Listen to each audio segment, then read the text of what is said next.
This month on 219 West, with St. Patrick's Day around the corner, we take a look at Irish American communities in New York City. Take the 7 train to 61st Street and Woodside, and you'll step into a little patch of Ireland.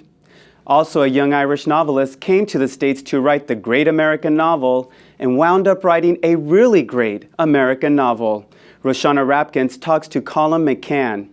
And Margaret Teich catches up with a new generation of Irish dancers who are following in their parents' footsteps. Hello, and welcome to this month's edition of 219 West, the monthly news magazine produced by students at the CUNY Graduate School of Journalism for CUNY TV. I'm David Montalvo. And I'm Jessica Cordemosh. Also in this edition of 219 West, Island to Island. Mary Grace Murphy listens in as Irish writers and musicians come out in support of Haitian relief efforts. And speaking of cultural preservation, French-speaking parishioners in Chelsea are trying to save their 150-year-old church. But we begin this show by talking St. Patrick's Day.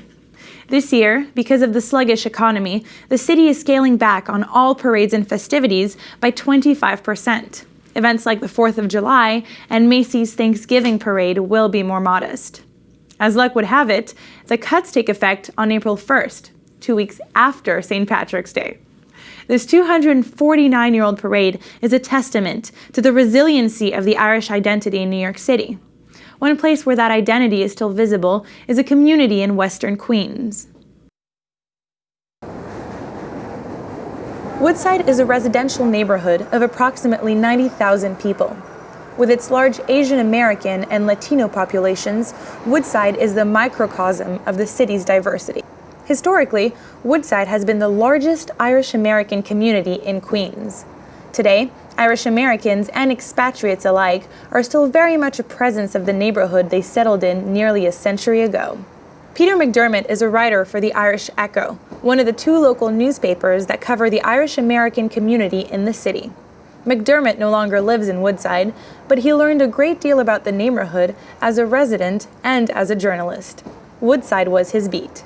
On a chilly Sunday, McDermott took me on a tour of the neighborhood. So they sell, of course, there's the publications which are from here for the Irish community. Yes. Which you work for, and then there's also, you were telling me this is... Well, that's the Sunday Independent. That's possible. I think that's the biggest selling newspaper on a Sunday, and I think the biggest selling overall in Ireland. Besides newspapers from the old country, Irish Americans can also get a taste of Ireland in their local delis. There's a, produced in Dublin. So these are food imports. Mm-hmm. So people like their particular types of bread and sauces and so on. We're outside the Starting Gate pub here in Woodside, and the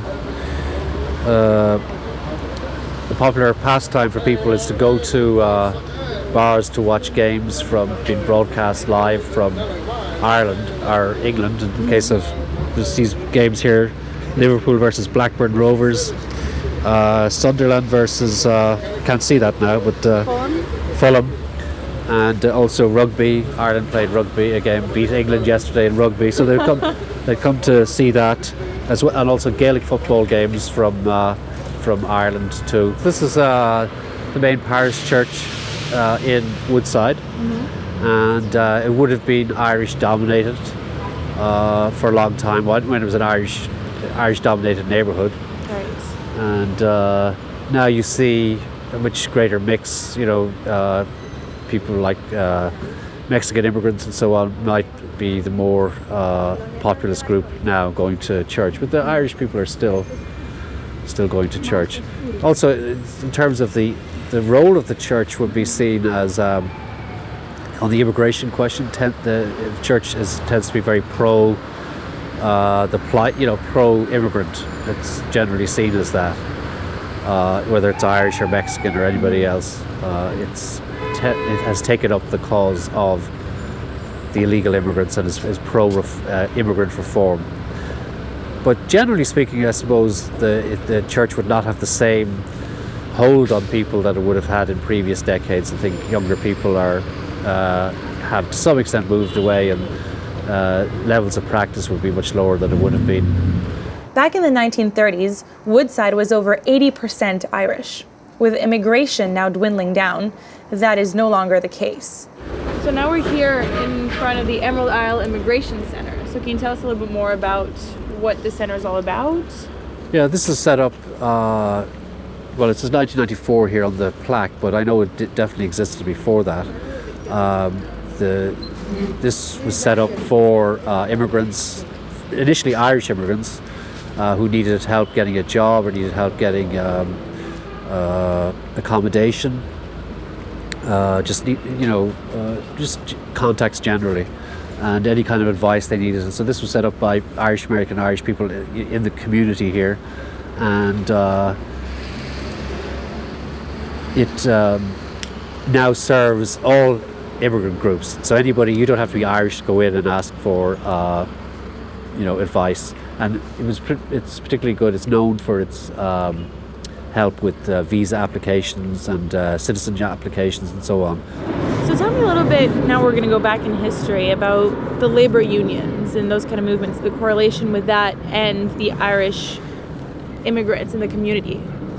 Well, there's always a strong link between the Irish and the labor movement, and it's one of those areas that where you could say that the Irish influence in terms of leadership positions and so on was disproportionately high. The church was one area, politics for a long time, and also the labour movement. So yeah, there's always that strong connection, and that was reaffirmed with the 1980s immigrants because a lot of them were involved in construction work, and so they became union members. Mm-hmm. So that link stayed quite strong. In the heart of Woodside is a memorial containing the names of 28 young men from the neighborhood who lost their lives during the Vietnam War. The man down there in the Catholic War Veterans Post, he said that 28 people had died, had been killed in action in the Vietnam War, and it was the highest zip code for any zip code in the United States, 11377. McDermott says that the Irish community is proud of the contribution and sacrifices it has made to this country. I asked him, what about the stereotype, particularly around St. Patrick's Day, of the drunken Irishman? I mean, the Irish relationship to drink, the Irish more likely to celebrate it. They don't drink any more than anybody else. They joke about it and joke about its downsides and so on, much more than probably other people would. But sometimes the stereotypes can be carried too far, and the talk about it can be carried too far. So what other ways that don't involve drinking are there to celebrate St. Paddy's Day? Well, most of them don't involve drinking. And that's just getting together with people. People will go to church on St. Patrick's Day. They'll get together, have a meal with family. So it's just getting together, making some people, people make it a special day. It's like any other special day. Interestingly enough, David, Woodside actually celebrated their own St. Patrick's Day parade 10 days before the big one in Manhattan. That sounds like a really great pre-party to me. From historic names like Joyce, Wilde, and Yeats to contemporary ones like the late Frank McCourt and Nobel Prize-winning poet Seamus Heaney, Ireland has produced a host of internationally acclaimed writers. 219 West, Roshana Rapkins catches up with one of them. Roshana? Thanks, David. Colum McCann is the latest link in this literary chain. McCann came to the U.S. more than 20 years ago and teaches at the MFA program at Hunter College. His latest novel, Let the Great World Spin, has been called the first great 9/11 novel by Esquire magazine. I asked him how he felt about his most recent prize, the 2009 National Book Award. The most extraordinary honour. I mean, there's Don DeLillo, there's William Faulkner, there is, there's a whole roll call of American literature. I was only the third foreign-born author ever to get there. So to me, it was a surprise, and I feel sort of inordinately lucky in many ways. And yet the most important thing is that you put your head down and continue going, because the only thing that really matters in the very deep end is the next book and what the next book will do. and to capture whatever it is that you want to do. With that particular novel, I wanted to capture the music of the city, this sort of symphonic intent. You'll hear the sirens going on outside now here when I speak this way. Originally, you had the aspiration of writing the great American novel, and usually we talk about that a little bit sort of self-consciously. Did you really have when you came to the United States, is that... that was just a young man's folly. The idea was, I was 20 years old. I was like any 20-year-old. I thought I was going to go and I'm going to come to New York and wear a big black overcoat and a beret and swan into these publishing parties to say I'm here. And then I got a good rude kick in the teeth, which was just great. It's an important thing to have. And so I got lots of rejections for many, many years. And I moved and I took a bicycle across the United States, and then I worked with juvenile delinquents down in Texas. Then I went to Japan, and I went back to Ireland, all in this sort of search of some sort of voice or some sort of ability to write a novel. Now I don't think in terms of great American novels or great Irish novels, or just want to tell hopefully what a good, profound, interesting story that in some way gets under people's skin, turns their hearts backwards a little bit, and I think that's the most important thing. It's also it's a higher goal and a lesser goal as well at the same time. It's both of those things at once. Were you ever thinking of going back to Ireland at the point when you were encountering frustrations? When I was growing up, there were, if you left Ireland, say in the 60s, certainly before I was born in the 50s, 40s, 50s, 30s, and you came to the United States, you came and you stayed, and they would have an American wake for you. Okay, so you would be present at your own funeral, more or less. It's an extraordinary notion. By the time I got around to leaving, which was the 80s, that generation that had been around in the 70s and 80s, they weren't leaving in the same way anymore. Immigration it cut into the fabric of society, but didn't have the same effect. You always knew that you could come back. Now, 2010, you can go back and forth for a weekend, and the whole nature of leaving has changed. So I don't really feel that I've entirely left. I've gone to a new space. The new space happens to be New York, but that's a space that I love. But whether or not I have emigrated, I don't think I've emigrated, or whether I'm in exile or anything. I don't think that's my place. So you become a sort of person of many countries, which is something that interests me, and a lot of us are in that right now. Whether it be young people who are, say somebody who's born in Spain and then educated in England and then lived in Guatemala for a few years and comes to the United States, and who are you? And it's one of the great questions. But I heard a rumor that you may be working on a novel that's exploring these themes of Irish and American identity. I don't know where you heard that rumor. I thought I heard you say it. Well, I'm interested in going home, if you will. In other words, going back to Ireland, not necessarily to my own, because I grew up in the suburbs and in Dublin, and I've written a bit about that recently because just things have changed for me, and I've started writing about my father and my mother, things that happened to me growing up. For many years I wasn't writing about that sort of stuff because I found them sort of profoundly uninteresting, because there was a happiness there. Now I'm sort of going for a different texture and see if that texture can lift off the page and see if I can tell some of those stories. But really what I want to do is tell a bigger, broader story, one actually that hopefully the novel I'm working on takes place during the Irish famine in the 1840s, with American characters that actually go to Ireland at that particular time. So I would explore my own past that way. In the end, even though my philosophy is that you should write about what you don't know, or write towards what you want to know, in the end, in the deep, deep, deep end, you can only write what you know. And that's the only possibility for how you throw a word on the page. You write what you know. Yeah, because I've always known that you are not an armchair researcher. You know, you don't spend hours in the library. You go out and you put yourself in the situation. So, you know, for Zola, you visited a Romani camp, and for a dancer about the life of Nureyev, I believe you practiced ballet for a year. No? Am I wrong? No, I practiced ballet for an afternoon. I mean, look at me. Oh, an afternoon? Yeah. Oh. But I went and hung out in ballet studios and stuff like that. No, I love research. I love research, and I love getting, you know, because you can live outside your life. One of the functions of literature is to sort of live outside your own immediate narrow confinements, so you can become anybody.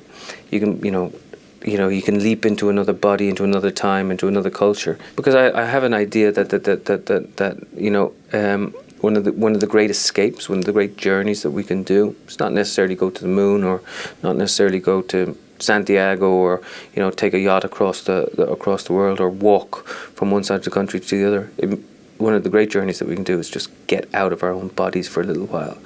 That's what literature does. It's also what good filmmaking does, what good art does. It sort of allows us to escape ourselves and our own little mundanities for a while, and be part of a new mundanity or a new order. It's exciting, and it's part of the joy of being around. But that's another thing I'm interested in: joy, and access to grace and recovery, amid all the gloom and the bad stuff that's around. I lived with homeless people in subway tunnels. I've lived with, Romani people in Slovakia. I've done research into fairly dark corners. But the most interesting thing to me is to try and come out of it with some sort of experience of grace, because I think that's true and accessible and real for us. It appears that McCann may be on the verge of even more success. According to the New York Times, there have been talks with a film producer about turning Let the Great World Spin into a major motion picture. Jessica? Thank you, Roshana. Traditional Irish music and dance has been passed down through the generations. Musicians and dancers have moved from country pubs to the world stage, but have not lost touch with their roots. In places like the Cupping Room in Lower Manhattan, young dancers still come to kick up their heels. 219 West's Margaret Teich went there to catch the action, and later sat down with Mick Maloney, an NYU professor of Irish folklore and music, and Brendan Dolan, an Irish music teacher and archivist. 1, 2, 3, 4.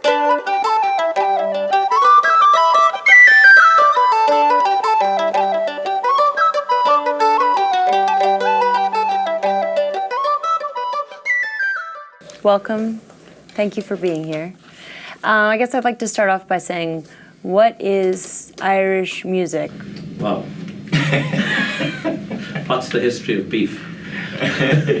There's so many different kinds of Irish music, really. There's instrumental music, which is often called dance music, as a lot of it is. There's songs from Ireland, and there are Irish American songs as well. And around St. Patrick's Day, you hear a lot of Americans who think that the only Irish music there is when Irish eyes are smiling, and who put the overalls in Mrs. Murphy's chowder and I'll take you home again, Kathleen. But in a way that's Irish too, because it has an Irish theme.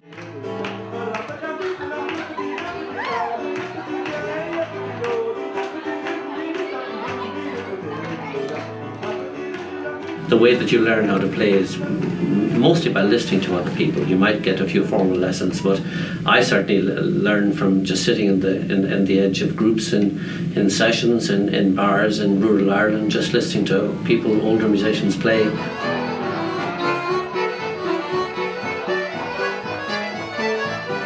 There's something really bubbly, energetic, lively about a lot of this music. What does it feel like to play this music or to dance, Actually, dancing, the time goes very, very quickly, and you kind of lose your sense of where you are, and you lose sense of time. And I find the same kind of experience when you're playing music. If it's going well, and you're playing well with the people you're with, then time just flies.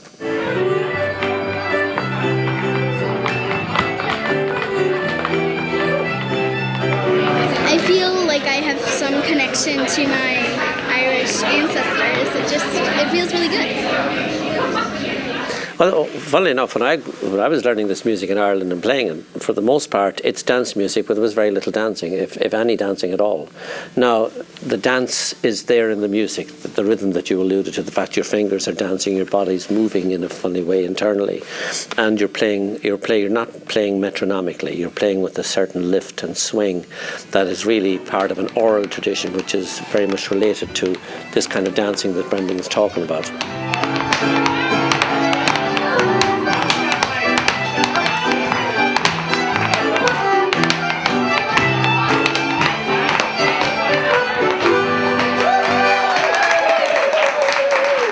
It's very much body-to-body music, and you're listening to the person beside you, and it becomes a kind of a communication, and every time you play it, it's going to be a little bit different. When traditional musicians play together, they're all playing the same melody, but they're not playing it the same way. And there's a great freedom in what you can do to the notes. The thing is, we can play these pieces forever, and it's going to be different every time, so that's why we don't get bored.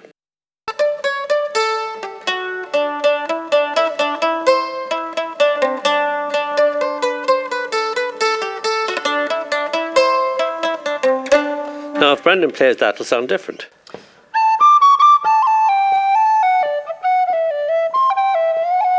What's happening there is we're both putting in micro ornamentations. We're starting with da dee da da da da da dee da da, but you can go da dee da da dee dee dum da da da.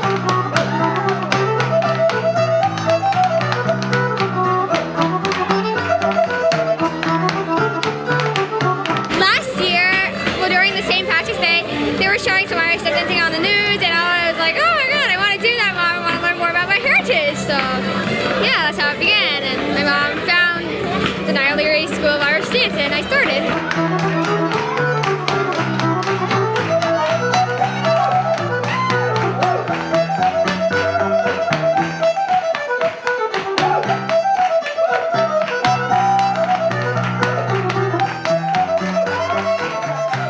Keep this community fresh in a time that's changing, and kids aren't as interested in doing that, sitting up next to these guys at a pub, and it's not a rural community, especially in a place like New York City. For a tradition like this to survive, it has to be imaginatively relevant in every generation. If it isn't, it becomes a museum piece, or you just find a bunch of old geezers playing it, And a lot of traditions end up dying. I can think of many in Europe that end up dying with the Industrial Revolution. But I think something happens with Irish music. It's very much connected to the present. And because it's so deeply grounded, we're not afraid of adding things like electronic instruments, adding keyboards. Brendan would play electronic keyboards. We're not afraid of collaborations with other musicians or dancers, and say something like river dance. When you're strong at the core, collaboration is a very good thing and enhances the tradition because it doesn't damage or threaten the core tradition. And I think that kind of innovation has to take place in every generation for people to be drawn in. Otherwise, it'll become a museum piece. That's very, very much not the case with Irish music.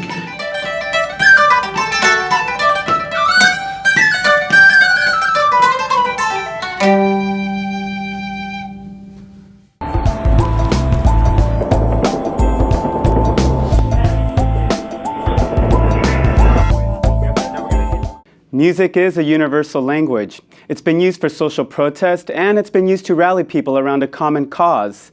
219 West, Mary Grace Murphy picks up the story.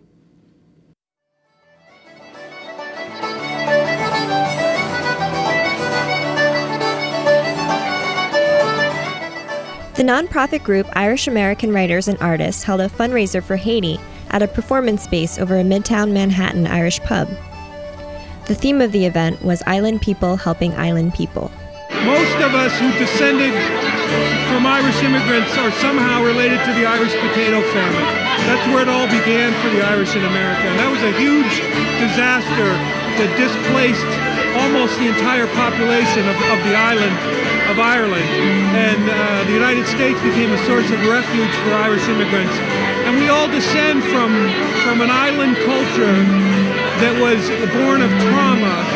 And I think for those of us who have a consciousness about that, when we see things like the earthquake in Haiti, we feel a strong connection to that sort of trauma and tragedy. We feel a historical connection that resonates very strongly with Irish Americans. The music of globally minded Irish Americans provided a soundtrack for people making donations to Concern Worldwide, a Dublin-based aid agency that has been in Haiti for 16 years.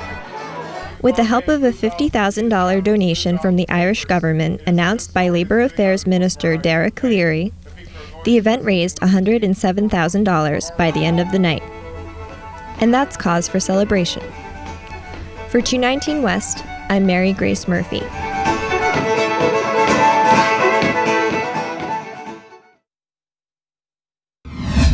New York has been a refuge to many groups in their times of need.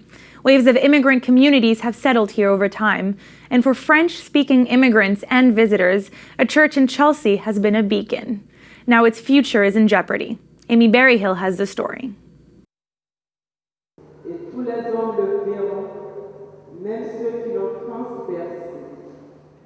For almost 170 years, New York's French-speaking Catholics have come to worship in their native language at St. Vincent de Paul Church. Even though it is the only French-language Catholic church in the city, the Archdiocese intends to close it. For the parishioners, such an action ignores the significance and legacy that to them extends beyond religion. History about the first church which received black and white people together. This is essential. So we can't leave this church. It's the church that we have in our heart.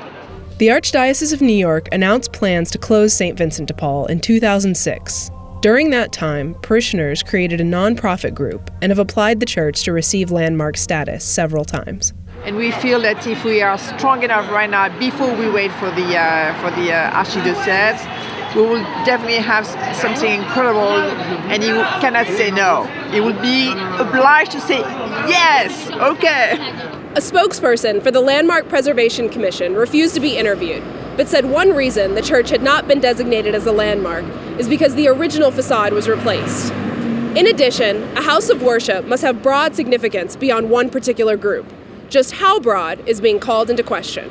What I mean by French-speaking community, we have some 63 countries which share this language, and here you have quite huge representation. You will see from the attendance today that you will have a good turnout of people coming from, not necessarily from Chelsea, but from different parts of Manhattan, and even the Bronx, even Brooklyn, and even New Jersey, or Connecticut for some of them, because, as I said, they want to worship in their language.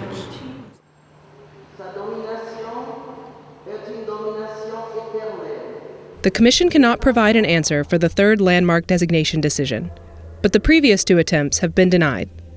The Archdiocese has no set time frame for the closure of the parish.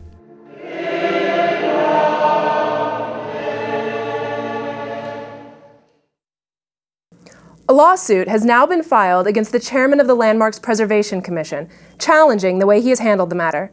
The city has until March 26th to respond to the suit. Parishioners hope their prayers will be answered. We'll keep you posted. David? That's this month's edition of 219 West from the CUNY Graduate School of Journalism.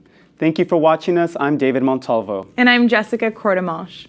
Next month, we'll have more stories about the people and issues of New York City, and we hope you will find your way back to us. You can also catch our episodes on iTunes. From all of us here at 219 West, take care.